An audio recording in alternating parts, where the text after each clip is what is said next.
Good afternoon, everyone.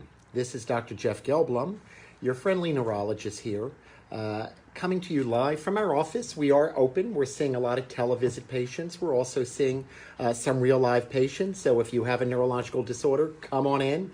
We're delighted to see you. And if you still feel that you want to stay home, and we're happy to convene and diagnose via telehealth. Today's topic is a very, very important topic and something that I want to share with all of you. As the pandemic winds its way through 2020, and we all know people who have been infected, maybe we have been infected, I have not yet, but everybody who is participating in today's Facebook Live obviously has come into contact or knows somebody who has been infected. So purpose of today's discussion is to define what we mean by actual infection, meaning there's the clinical infection, which we can all feel, cough, fever, difficulty smelling, difficulty tasting, and then there's the laboratory diagnosis of infection. And the two are not exactly the same. So purpose of today's discussion is to give you an idea as to what is the different type of COVID test you may have if you suspect a clinical infection. So let's talk about the clinical infection. What does that actually mean? What that actually means is I sneeze on you, I cough on you, I speak loudly at you, and you happen to be within my 6-foot or 10-foot radius, and then you get exposed to me today, September 1, 2020, Tuesday. What does that mean? What that means is basically you will start to develop symptoms probably by day 4. We believe that the incubation phase, the clinical infectious phase, is from day 1 to day 4. You're probably not going to feel anything from days 1 through 4. And this is very, very important because we hear a lot of hue and drung about getting tested during this asymptomatic phase. Just test everyone during the asymptomatic phase, and I'm going to discuss whether that's really worthwhile or not, because we're going to learn today about the limitations of tests during that pre-symptomatic, just infected phase.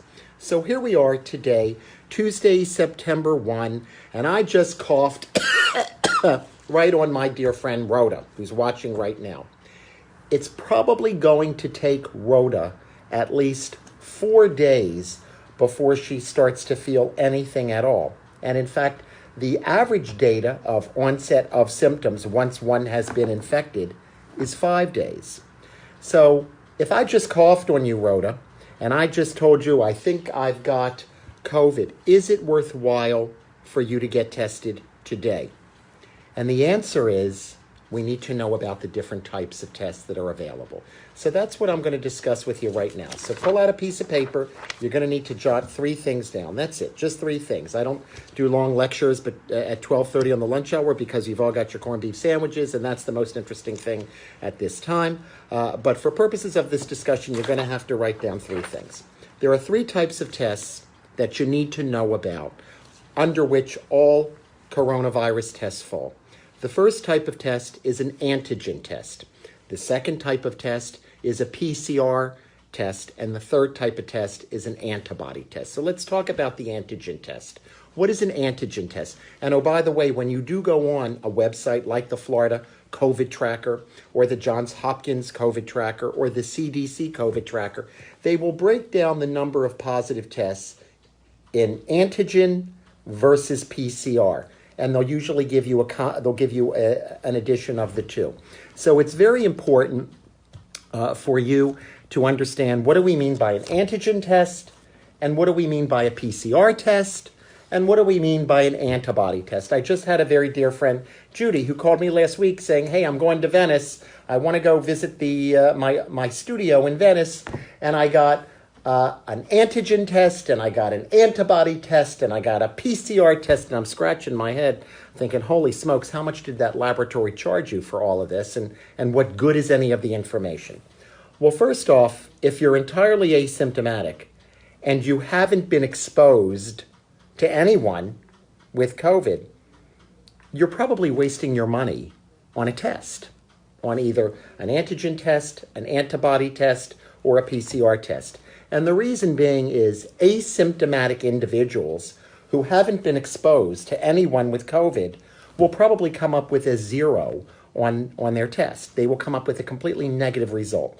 And in fact, if you look at all the tests that are out there, they are only indicated for symptomatic individuals. So if you're entirely asymptomatic, meaning your sense of smell is good, your sense of taste is good, no cough, no fever, no sore throat, and you haven't been exposed to anybody, and you want to take a trip to Italy in the next few days, the likelihood of that test giving you any good information whatsoever basically approaches 0. And that is not just Jeff Gelblum say so, that is the CDC. And if you look at the package inserts, if you look at the guidelines from any of these tests that have been approved, antigen, PCR, antibody, they all say the same thing, to be used in symptomatic cases. So therefore, we've all got this political thing going on saying, I want to go to Italy, I want to fly to London, I want to go to New York, and they're all requiring that I have a negative test result within the past 72 hours. I can tell you, if you're asymptomatic and you haven't been exposed to anybody, the likelihood of your having a positive test is basically 0. And that is right out of the testing data. So we need to think about testing in a rational way, not in a political way, not in what's good for American Airlines or the American Embassy in London. We need to think about what is the rationale for testing. Right off the bat, when you look at the package inserts, when you look at the indications for the testing, they all say the same thing for symptomatic individuals. So let's differentiate the type of tests that we have. You may have heard about this new 15-minute test that just came out. That is an antigen test. That's the Abbott Labs test where you go to your doctor, they give you a nasal swab, they then stick that swab in a card, and in 15 minutes, you'll have a pretty good idea as to whether you are COVID positive or not. That's a very good test, but remember, it has to be done in a doctor's office, and it's only indicated for symptomatic individuals. As we started our discussion earlier this afternoon, I told you it's going to take 5 days for you to become symptomatic. At the very least 4 days, typically 5 days, and definitely by day 8. Very rare cases by day 10. That's why we recommend a 2-week quarantine during the whole phase. So if you have not been exposed to anybody, and if you are completely asymptomatic, getting this new antigen card test or getting a more sophisticated PCR test is probably going to give you a 0 result, meaning you're going to come out automatically negative. So for purposes of today's discussion, I want to emphasize, get tested if you're symptomatic, and get tested if you've been exposed to someone who has COVID or COVID symptoms. But remember, you're probably not going to get a positive test result within the first 4 days of that COVID exposure. So that is why when I accidentally cough on my dear friend Rhoda, it's probably not going to be worthwhile for Rhoda to get a test this afternoon, tomorrow, or probably before Friday, because the likelihood of an individual developing positive antigen or positive viral RNA, which is what our tests look at, the possibility of that is very, very low, and the testing sensitivity is not going to pick that up. So therefore, the idea is to get tested either when you're symptomatic, or I should say always when you're symptomatic, or if you've been exposed to someone, wait 4 days and then get tested. So let's talk about the 2 types of tests that we use to make a diagnosis of COVID. I talked about 3 tests, but remember, the antibody test is a retrospective test. It looks back into your bloodstream to see if you've been exposed to COVID and have antibodies to that. We don't use that test to make a diagnosis of COVID. That is more of a prevalence study. Sometimes that type of test is used for vaccine development purposes, but nobody's going to make a diagnosis of coronavirus in you on the basis of an antibody test, meaning a blood test. It has to be a nasal swab. And the nasal swab has to go all the way back into the nasal pharynx, and it has to tickle it. So you read about this new 15-minute test that's been put out by Abbott Labs, was announced last week, the 15-minute test that you can get at your doctor's office. Your doctor is still going to have to shove that plastic swab all the way in the back of your nose. You're going to have to sit there for 15 minutes and then you're going to have to wait for the test to come back positive. And then you shouldn't go within the first 4 days. And on top of it all, don't come to my office for that test because I don't want symptomatic people sitting in my waiting room waiting to get their noses swabbed. So I can tell you that that test has utility, but it should still reside within a testing center or perhaps an occupational health center. But to have a whole bunch of symptomatic patients come into my waiting room, sit there waiting for tests, that's not going to happen because you're going to end up infecting all of the patients and the staff who are not infected. And I want to remind you that testing only goes so far. The ultimate determinant of whether you have an infection or not is how you feel. The clinical signs of sore throat, loss of taste, loss of smell, fever, all of those things are the great screening tools that we need to use clinically to determine if, in fact, you are infected. And once you have those symptoms, then you go and you get your test. So we've just spent a moment talking about the antigen test. So let's go into a little more detail about the antigen test. We just heard about this new antigen test that was released by Abbott Labs. Again, the methodology is exactly the same as what we've been using. Nose gets swabbed deep in the back. They pull out the swab. They take that sample and they stick it in a card and they wait for the reagent to react. And if you get two blue lines, that means that your test is positive and there's high likelihood that you have COVID infection. But remember, that card will probably not come back positive during the first 4 days of exposure, so you're still going to have to wait. The good news is that card can be done pretty much at any doctor's office because no special equipment is required for this.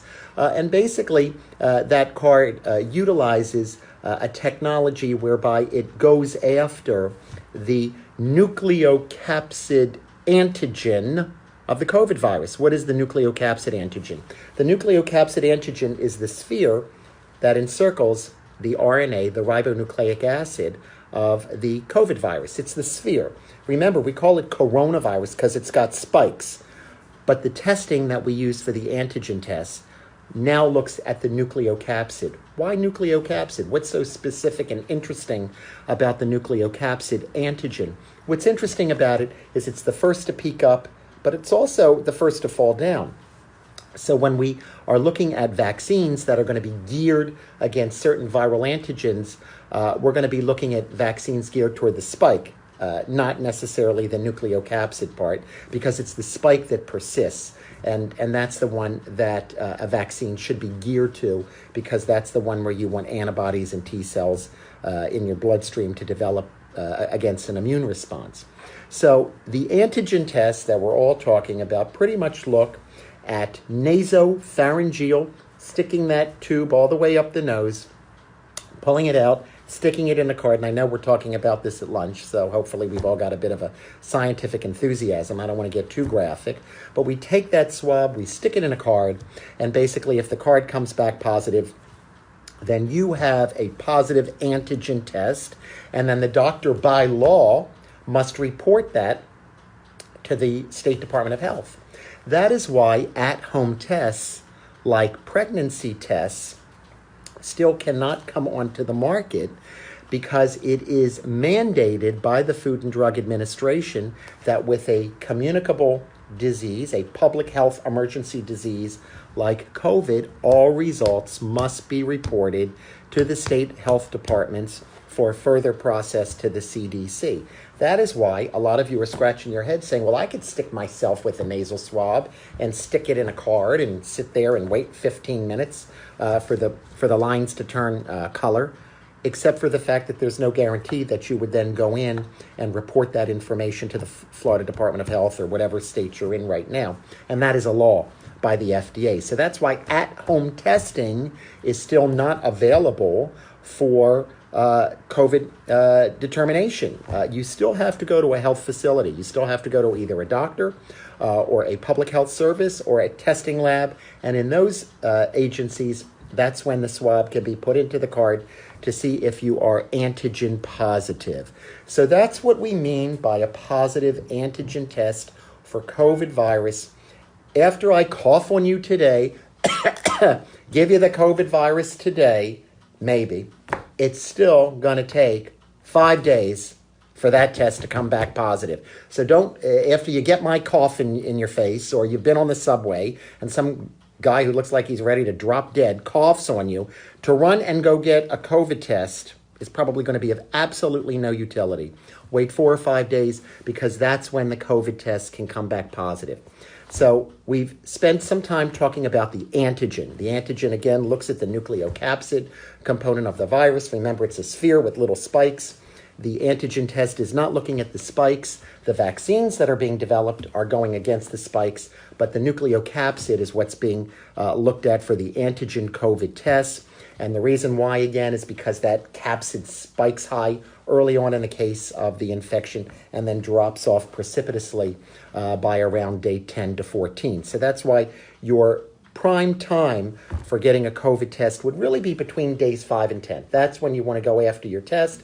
But again, it's only if you're symptomatic or if you've been exposed to someone with COVID. To just walk in and say, oh, I'm going to visit my friend Caroline or Linda in Paris, and I know I'm going to get hit at Charles de Gaulle, and they're going to want to see a test in the past 72 hours. Well, you probably have to do that in order to get on the American Airlines or Air France flight. But again, it's not going to give you any very useful information. It's going to be negative. So get the test, go to Paris, have a good time, eat a croissant, and say bonjour à moi, when you send me an email. The point is, positive tests come back between days 5 and 10 of infection. So you're wasting your time with getting a test if you're completely asymptomatic before day 5. And all the data show that these tests are unreliable before then. So we've spent a moment talking about the antigen test, which is becoming cheaper and more readily available, but again, must be confined within the doctor's office for several reasons. A, to make sure that the technique is conducted appropriately. You're not just going to spit on the card. It has to be a swab, a plastic swab, jammed up into the back of the nasopharynx. And it has to be rotated, and then you pull it out, and then you stick it in the card. Again, rather disgusting things. Something that we're not doing in our office, because I'm a neurologist. I'm not sticking anything up your nose, and I don't want you being sick in my waiting room. This is in a laboratory setting, a primary care setting, etc. This is your antigen test. You'll be seeing more and more of them as the market expands, and all of these tests pretty much get emergency use approval by the FDA. So as soon as they're invented and you have 11 people that come out with good results, boom, the FDA is going to say, go market it and sell whatever you want to sell it for. The other type of test that I want to describe to you today is called the PCR, polymerase chain reaction. PCR is considered the gold standard of testing for not just COVID, but for HIV, hepatitis, etc. What is PCR? Let me take you through the methodology. PCR is a great technology. It was invented back in the early 1980s. In fact, the founder of it, the inventor, won the Nobel Prize for it. And basically what happens is, as soon as you know the RNA composition of the virus, and this was given to us from the Chinese, so xie to them, they gave us the actual RNA sequence, and this was given to us back in January. Once you know the actual RNA sequence of the virus, then what happens is you take that sequence, you put it in your PCR machine, and there are various types of PCR machines. You hit it with some reagent, you heat it up and cool it down, hit it with more reagent, heat it up and cool it down. And basically what the machine does is amplify the RNA signal. So you take a little bit of liquid from the nasopharynx, you stick it in the machine, and if the first go around, nothing happens, that's okay. That's called a cycle threshold. And then the machine doubles that response by combining it with reagent under heated circumstance. It doubles again, and if the machine triggers a positive response, voila, you are highly infectious. But what happens is the machine will continue to amplify, to double the response over 30 cycles. So for all of you who were math whizzes back in the day, if you double something 30 times, your chance of finding a positive result will occur in basically 1 out of every 1,048,000,000 times. So what did I just say? If I have just one particle of messenger RNA from the COVID virus in my nasopharynx, just one particle, that machine, that PCR, will pick that up after 30 cycles. That is an extremely sensitive methodology. In fact, it's that type of methodology that can find the infectious person very, very early in the course of the COVID virus. So that's the beauty of PCR. PCR takes a little bit of RNA from whatever your virus is, COVID, hepatitis, HIV, amplify and double, amplify and double, amplify and double, amplify and double, 30-fold, 2 to the 30, which gives you a sensitivity of greater than 1 out of a billion, which means you only need a little bit of specimen, a little bit of virus, and bingo, your test is going to come back positive. The problem with PCR is because it's so sensitive and because it requires this amplification with various reagents and heat processing, it requires equipment, it requires reagents, and it takes a couple of days to come back. So obviously, although it is a much more sensitive test, it does not have the speed or cheapness of the antigen test. And that's why a lot of people are saying, oh, give us an antigen. But remember, all antigen tests must be correlated and must be confirmed with a PCR test, because a PCR is considered the gold standard. The PCR is the caviar, is the filet mignon, is the Maserati of COVID tests. Your antigen test is a quick test, but certainly not as sensitive as the PCR, polymerase chain reaction methodology. And because of that, hospitals, sophisticated settings, research settings still must rely upon PCR because that's the gold standard of determining if you are in fact infectious. But remember, your card test that just came out, your antigen test, if you go after 4 or 5 days of symptomatic experience, or you've been exposed to someone who you know has a rip-roaring case of COVID, and you go after 4 or 5 days, the card test has a very close correlation with PCR, but certainly not as good as PCR. So your best bet, it's the same technology, meaning it's the same methodology in terms of how the sample is extracted. PCR, they have to swab your nose, your nasopharynx.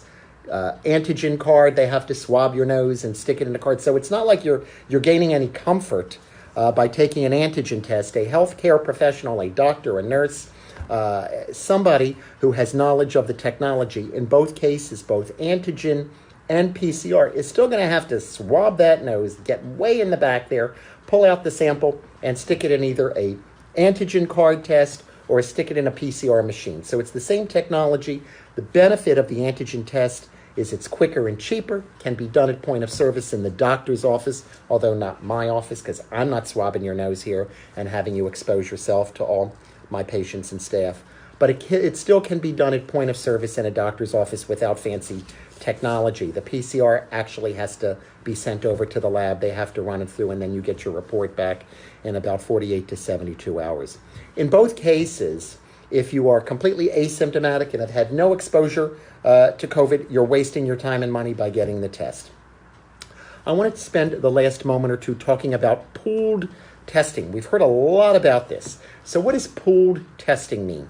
Pooled testing is an approach whereby you take a large group of people. You send all of their nasal swabs to either the card or the lab for PCR. If one of them comes out positive, then you know there's somebody in that group that's infected, and then you more specifically look at each and every one of the tests in the group. If no one in that group is positive, then you know that everybody that's sitting in that math class, everybody that's in that dorm, everybody that's working on that General Motors assembly line today is negative. So there's a lot of statistical validity to this concept of pooled testing. And I can tell you it's used if you don't have a lot of reagents, if your resources are somewhat limited. And right now, unfortunately, in the U.S., we do have limitation of resources. There are some supply chain issues which can slow down the result of testing.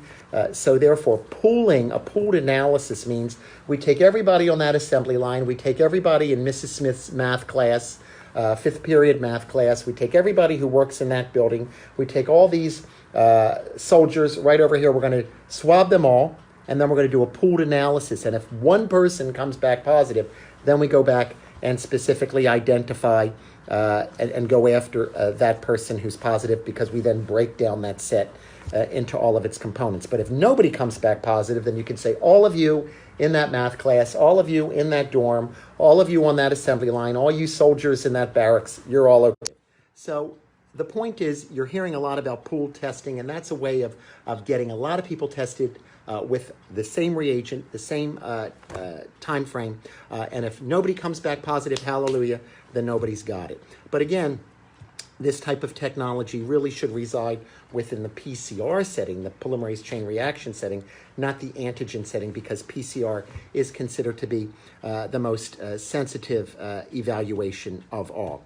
And then finally, I want to spend a moment talking about the antibody. Remember, a lot of stuff is being made about antibodies. I've got positive antibodies, or I had the disease and I don't have any antibodies. Remember, COVID is one of these infections where it doesn't necessarily get cleaned up by the body via antibodies. There's two types of immune response. There's humoral immune response, which is antibody generation, and then there's what's called T-cell response. And I've discussed this with you before. We think that it's the T-cells that go in like the scrubbing bubbles and clean up the coronavirus, not necessarily the antibodies. So if you've been infected with COVID, if you've had a clinical infection and your antigen comes out positive, then there you have it. You are in fact infected. But if you're not getting great antibodies, but you're feeling better, well, that means that your T cells are attacking the virus. So we have both humoral immunity, meaning antibody immunity, and cellular immunity. And we think that in many respects, with regard to COVID, it's the cellular immunity that really gives the long-lasting immunity. And that's where the vaccine data becomes so interesting, because one of the endpoints of vaccine development is how much antibody can I get after I get my vaccine injection. It may not be required to have that much antibody, because most of the immunity that is conferred after a COVID inoculation via vaccine or after an actual infection may actually come from a cellular immune response from your T cells. So don't go crazy if you've had the infection and your antibodies aren't high, because what it means is you've got lots of good cellular immunity. So that's very, very encouraging. So obviously your next question needs to be, well, gee, Dr. Gelblum, if I don't have great antibodies, where can I go get a cellular immunity assay to see about how my T cells are responsive? And my answer to you is you can go nowhere, because that testing is not available except in very rare research centers. So again, don't come over to my office for the antigen test, and please don't come over to my office to ask me about how I can get my T cells assayed to see how competent I am against another COVID virus attack, because I'm not going to be able to help you, because there really is no place to go get T cell immune levels against COVID virus. Unfortunately, that's the state of where we are, because it's such a novel process. You know, technology is playing catch up here. The last question I want to respond is Jennifer's question about what happens when they swab your throat. Again, the nasopharynx is considered to be the most sensitive. A lot of folks do the oropharynx, where they stick the swab in the back of the throat. Either technique is considered to be okay, and for purposes of PCR, you can do either nasopharynx or oropharynx. For purposes of antigen testing, the nasopharynx is preferable, and that's what's requested as part of extraction of the sample. So let's recap very briefly. I just took you through the do's and don'ts of getting a test. If you're symptomatic, definitely get a test. If I've just coughed on you and I told you I think I had COVID and I just cough on you and you're not feeling bad, you should probably wait about 4 days, because it's going to take that long for the test to start to come out positive. If you are asymptomatic and you're just hanging out at home under quarantine with absolutely no exposures whatsoever, then you probably have nothing to worry about. And if you're going for a test, you are truly wasting your time and your money. The three types of tests that are available are antigen tests, meaning that's looking at the capsule of the virus. See, it's very nice to have a bald neurologist, because we can describe to you all the parts of the virus by just pointing to our head. So the antigen tests look at the nucleocapsid, which is the skull of the virus. Vaccines, however, are being developed toward the spikes of the virus. And the reason why the antigen tests look at nucleocapsid as opposed to spikes is because in an acute infection of a coronavirus, it's the nucleocapsid antigens which rise up really high and then fall down really low. So they may be ideal for doing antigen testing. So that's the antigen test. Again, nasopharynx. You go to the doctor. He sticks or she sticks it up your nose, puts it in a little card. You wait 15 minutes and voila, you have your results with very good degree of sensitivity and specificity. If you want something a little more sensitive or earlier on in the phase of the infection, then we use polymerase chain reaction, which is considered the gold standard in any type of viral assay. And that takes a few days to come back and is a little more costly. The Abbott Labs test is about $15. A typical PCR test will run you about $100. And then the antibody test, pretty much worthless unless you want to do a surveillance study. But again, for many of my patients who have experienced COVID, because I see them from the neurological complications, their antibody levels are pretty low. That doesn't mean that they're not mounting an immune response to it. All it means is that it's the T cells, the cellular immunity, that's doing the job, not the antibodies. And that's okay. There's a lot of diseases where T cells play the primary role and it has nothing to do with antibodies. So if you don't have a high antibody level, again, don't worry about it. I want to remind you that whenever you look at a test result, one of the data points that are always discussed is sensitivity and specificity. And I want you to know the difference between the two. Sensitivity means if you have the disease, what percentage of the time is your test going to say you indeed have the disease? That means what's the true positive rate of the test? I'm sick, I take a test, the test comes back positive, that's called sensitivity. Specificity, on the other hand, is I'm well and I don't want a test to tell me that I'm sick. So if you're well and have no disease and the test comes back correctly negative, that's what we mean by specificity. So anytime you look at a test, anytime you look at something new that's come to market, we've got this great new test where you blink at it and you suddenly develop, we can tell you whether you're COVID positive or not. The two questions you have to ask yourself are, at what time frame is the test positive, meaning how many days does it take after infection for the test to hit a positive result? What's the sensitivity, meaning if I am sick, what percentage of the time does the test say sick, meaning it's got to be at least 98, 99% for the test to be worthwhile. And if I'm not sick, what's the likelihood of the test being negative? Kind of like with pregnancy. If you're pregnant, you want it very sensitive to say, yes, indeed, you are pregnant. And if you're not pregnant, you want it to say, no, you're not pregnant. And that's specificity. So sensitivity is the percentage of telling you you are indeed sick when you are sick. And specificity is telling you you are well when you are indeed well. And both of those are very important components when developing a test for all of you who are going to consume a test. And if you ever read an article about this brand new test that just came out, or they're offering a new COVID test in the back of the mall, right behind Cheesecake Factory, so let's all go, it's $11, and the owner of the company is a dear friend of mine who used to have an auto dealership. Question you always have to ask yourself is, what's the sensitivity? What's the specificity? Are they looking at antigen, or is this a PCR test? And if they're going after antibodies, then you're completely wasting your time. Just go into the Cheesecake Factory and have a piece of blueberry cheesecake or some fried chicken salad or whatever you like.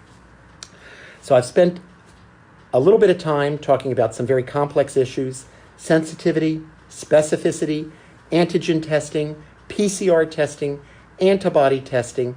The bottom line is, if you're feeling fine, no possible exposure, don't worry about any of this, because the likelihood of your getting sick is remote, and the likelihood of your test coming back positive is even less than remote. However, if you have to travel, the airlines are asking for the tests, at least when you come into some foreign airports. At that point, you go and get the test. It'll be negative. Go have a good trip and have a good croissant and cafe for me. But if you have been exposed to someone and you are concerned that you may be harboring an infection, my advice is, if you know you've had an active exposure, quarantine for 4 days, go get your test, see what it says. If it's positive, there you have it. You need to quarantine for a remaining 10 days, 2 weeks total during the infectious time frame. Some people are saying 10 days. And then if the test is negative, probably by day 5 to 8, you have absolutely nothing to worry about, because we know that the RNA from the virus proliferates within the days 5 to 8 of infection. So I've shared a lot of information with you. I know it was useful because we're all being bombarded with, should I test, should I not test, when do I get a test? I have somebody who needs to come back to work who was test positive. What do I do with that information? I want to remind you that both your antigen and your PCR tests can remain positive well after the virus has cleared up and you're no longer infectious. Why? Because you continue to shed viral RNA and viral antigens that are picked up by these very sensitive tests. And that's why the CDC no longer says, you're not coming back to work till you get a negative test. That's not the case anymore. If you test positive and you are symptom improving, probably after 10 days of symptom onset with resolution of symptoms and no fever outside, not using any Tylenol or Advil, if that is the scenario, you are probably non-infectious at that point and can resume your work. And that is, of course, the new CDC guideline. So I thank you all for attending. We've had a lot of information. If you have any questions or concerns, please feel free to revert back through this Facebook Live medium. Otherwise, this video gets uploaded on our website, First Choice Neurology, where you can share it with your friends. And of course, if you have any specific questions related to this or neurology in general, feel free to email me, jgelblum at FC Neurology, like First Choice, jgelblum at fcneurology.net. And I hope that this was helpful, and I look forward to seeing you again real soon. And stay healthy, stay safe, keep your mask on. I don't have it now because there's nobody in my room. Keep your mask on and stay 6 feet apart from everybody. It's probably good advice with or without a coronavirus, because why do you want to be so close to people anyway? So I wish you all a great afternoon, and thank you again. Bye-bye.